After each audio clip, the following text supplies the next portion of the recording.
1. உளவியல் என்ற சொல் எந்த மொழி சொற்களால் உருவாக்கப்பட்டது?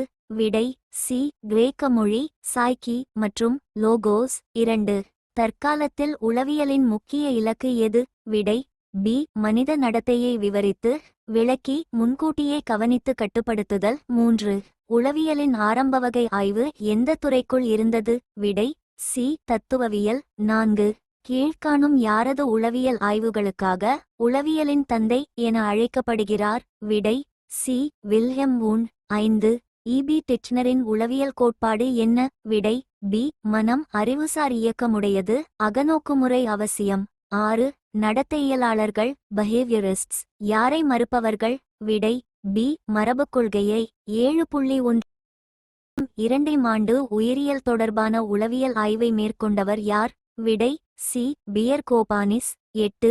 மனம் 3 நிலைகளில் செயல்படுகிறது என்று கூறியுள்ளன. விடை பி. சிந்தித்தல், உணர்த்தல், புறச்செயல் தூண்டுதல். 9. உளவியலுக்கான முன்னணி ஆய்வுக்கூடை எப்போது நிறுவப்பட்டது? விடை பி. 1879. 10. நடத்தையியல் என்ற கருத்தை ஏற்றுக்கொண்டவர் யார்? விடை பி. ஜே. பி. வாட்சன்.